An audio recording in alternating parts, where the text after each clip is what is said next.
Hello everyone, आप सभी का फिर से स्वागत है। यह घटना चक्र हिस्ट्री का डिस्कशन है और आज का टॉपिक है मुस्लिम लीग का गठन 1906। तो चलिए स्टार्ट करते हैं।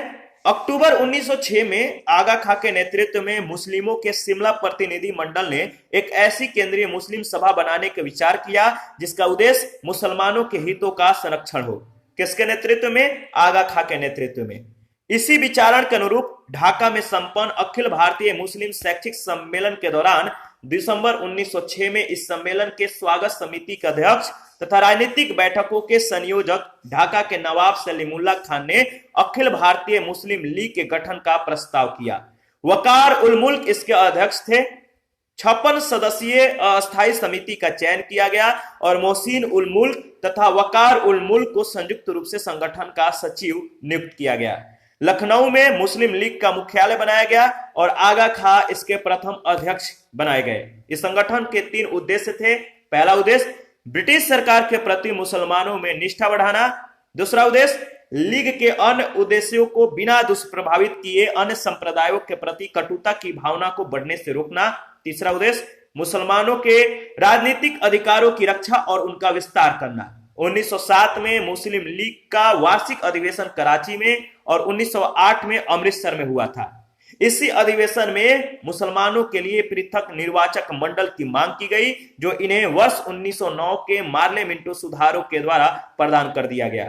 1908 में लंदन में इसकी एक शाखा सैयद अमीर अली ने स्थापित की थी। पहला प्रश्न है, निम्नलिखित में से किसने ऑल इंडिया मुस्लिम लीग की स्थापना की थी? निम्नलिखित में से किसने ऑल इंडिया मुस्लिम लीग की स्थापना की थी? तो याद रखिएगा, नवाब सलीमुल्लाह खान। अक्टूबर 1906 में आगा खां के नेतृत्व में मुस्लिमों के शिमला प्रतिनिधि मंडल ने एक ऐसी केंद्रीय मुस्लिम सभा बनाने का विचार किया जिसका उद्देश्य मुसलमानों के हितों का संरक्षण हो। इसी विचारण के अनुरूप ढाका में संपन्न अखिल भारतीय मुस्लिम शैक्षिक सम्मेलन के दौरान दिसंबर 1906 में इस सम्मेलन के स्वागत समिति के अध्यक्ष तथा राजनीतिक बैठकों के संयोजक ढाका के नवाब सलीमुल्लाह खान ने अखिल भारतीय मुस्लिम लीग के गठन का प्रस्ताव किया। वकार उल मुल्क इसके अध्यक्ष थे। 56 सदस्यीय अस्थायी समिति का चयन किया गया और मोहसिन उल मुल्क तथा वकार उल मुल्क को संयुक्त रूप से संगठन का सचिव नियुक्त किया गया। लखनऊ में मुस्लिम लीग का मुख्यालय बनाया गया और आगा खां इसके प्रथम अध्यक्ष बनाए गए। विकल्प में इन तीनों नामों के रहने या इनमें से कोई 2 नाम रहने पर संस्थापक के रूप में चयन का वरीयता क्रम जो होगा, याद रखिएगा, सलीमुल्लाह खान पहले स्थान पे, दूसरे स्थान पे आगा खां और तीसरे स्थान पे मोहसिन उल मुल्क। अतः सलीमुल्लाह खान को प्रथम वरीयता देते हुए संस्थापक के रूप में चुना जाएगा। प्रश्न संख्या 2, मुस्लिम लीग के संस्थापक थे। मुस्लिम लीग के संस्थापक थे नवाब सलीमुल्लाह। सी ऑप्शन आपका बिल्कुल सही है। प्रश्न संख्या 3 है, 1906 में मुस्लिम लीग की स्थापना हुई थी। 1906 में मुस्लिम लीग की स्थापना हुई थी ढाका में। डी ऑप्शन आपका बिल्कुल सही है। प्रश्न संख्या 4 है, अखिल भारतीय मुस्लिम लीग की स्थापना किस वर्ष में हुई थी? अखिल भारतीय मुस्लिम लीग की स्थापना किस वर्ष में हुई थी? तो 1906 में। डी ऑप्शन आपका बिल्कुल सही है। प्रश्न संख्या 5 है, मुस्लिम लीग का प्रथम अध्यक्ष कौन था? मुस्लिम लीग का प्रथम अध्यक्ष कौन था? तो याद रखिएगा, आगा खां। प्रश्न संख्या 6 है, 1907 में मुस्लिम लीग का वार्षिक अधिवेशन कहां हुआ था? 1907 में मुस्लिम लीग का वार्षिक अधिवेशन कहां हुआ था? याद रखिएगा, कराची में। मुस्लिम लीग की स्थापना 1906 में ढाका में की गई थी। 1907 में इसका वार्षिक अधिवेशन कराची में और 1908 में अमृतसर में हुआ था। प्रश्न संख्या 7 है, मुस्लिम लीग ने अपना वार्षिक अधिवेशन नियमित रूप से प्रारंभ किया था। मुस्लिम लीग ने अपना वार्षिक अधिवेशन नियमित रूप से प्रारंभ किया था।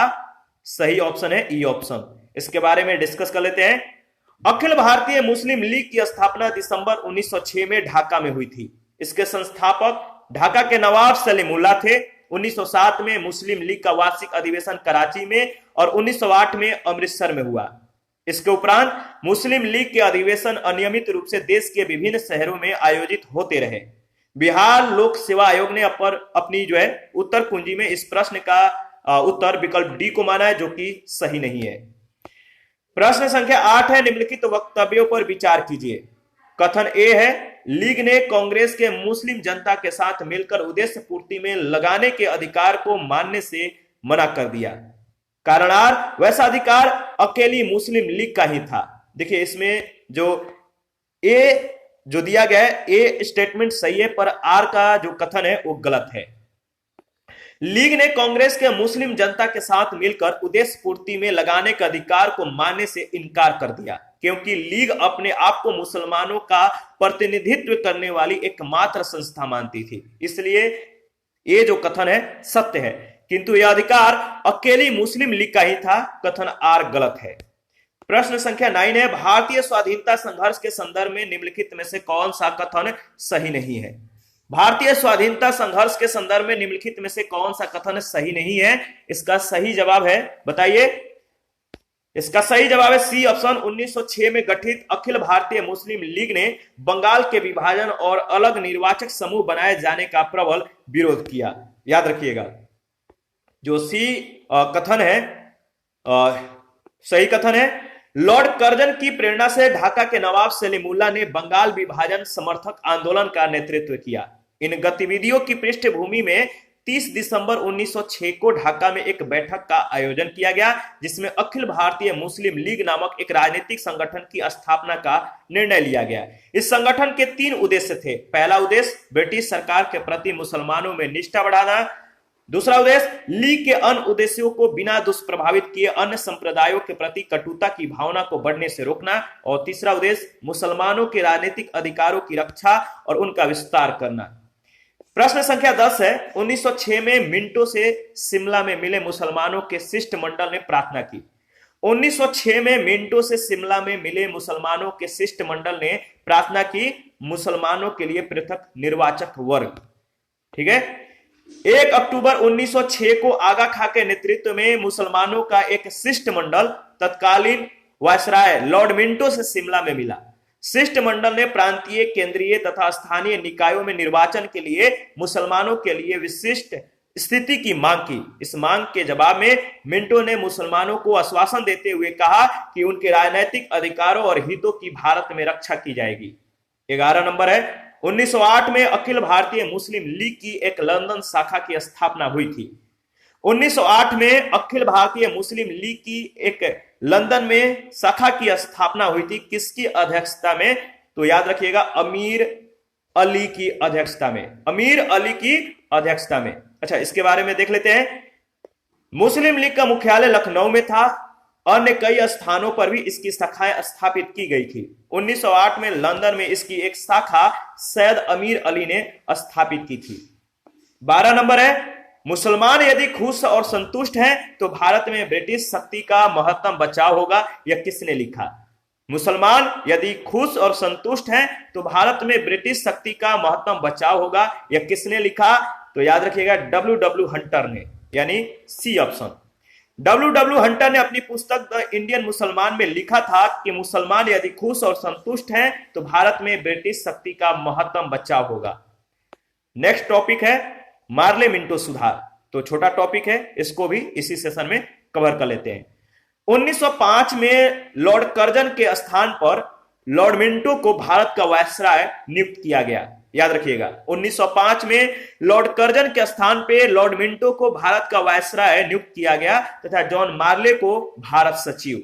इनके द्वारा किए गए सुधारों को मार्ले मिंटो सुधारों के नाम से जो है जाना जाता है।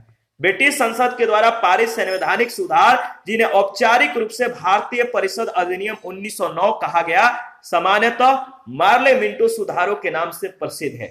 भारतीय परिषद अधिनियम 1909 यानी मार्ले मिंटो सुधार का सबसे बड़ा दोष सांप्रदायिक प्रतिनिधित्व प्रणाली के तहत मुसलमानों के लिए पृथक निर्वाचक या पृथक निर्वाचन मंडल की स्थापना या व्यवस्था करना था। इस व्यवस्था के अंतर्गत परिषदों में मुसलमान सदस्यों का निर्वाचन समान निर्वाचक मंडल के द्वारा नहीं बल्कि केवल मुसलमानों के लिए गठित पृथक निर्वाचक मंडल के द्वारा किया जाता था। वस्तुतः इसका आशय यह था कि मुसलमान संप्रदाय को भारतीय राष्ट्र से पूर्णतः जो है पृथक वर्ग के रूप में स्वीकार किया गया। इस व्यवस्था ने भारतीय राजनीति में बहुत बड़ी समस्याएं जो है उत्पन्न कर दी और सदियों से बनाई राष्ट्रीय एकता को एक ही चोट में समाप्त कर दी। गांधी जी ने कहा था मार्ले मिंटो सुधार यानी 1909 के इंडियन काउंसिल एक्ट ने हमारा जो है सर्वनाश कर दिया। तो याद रखिएगा गांधी ने क्या कहा, मार्ले मिंटो सुधार ने हमारा क्या कर दिया, सर्वनाश कर दिया। पहला प्रश्न है मार्ले मिंटो सुधार बिल किस वर्ष में पारित किया गया। मार्ले मिंटो सुधार बिल किस वर्ष में पारित किया गया, तो 1909 में, याद रखिएगा। आगे बढ़ते हैं और इसके बारे में कुछ देख लेते हैं। 1905 में लॉर्ड कर्जन के स्थान पे लॉर्ड मिंटो को भारत का वायसराय नियुक्त किया गया तथा जॉन मार्ले को भारत सचिव। इनके द्वारा किए गए सुधारों को मार्ले मिंटो सुधारों के नाम से जो है जाना जाता है। ब्रिटिश संसद के द्वारा पारित संवैधानिक सुधार जिन्हें औपचारिक रूप से भारतीय परिषद अधिनियम 1909 कहा गया, सामान्यतः मार्ले मिंटो सुधार के नाम से जो है प्रसिद्ध है।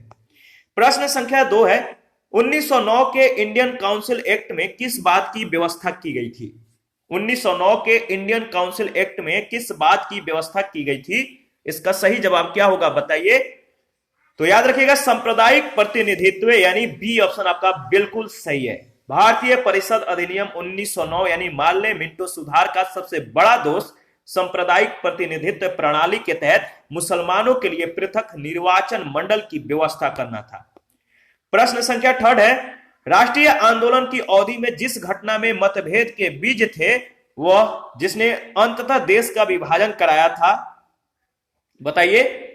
राष्ट्रीय आंदोलन की अवधि में जिस घटना में मतभेद के बीज थे और वह जिसने अंततः देश का विभाजन कराया थी, क्या, बताइए।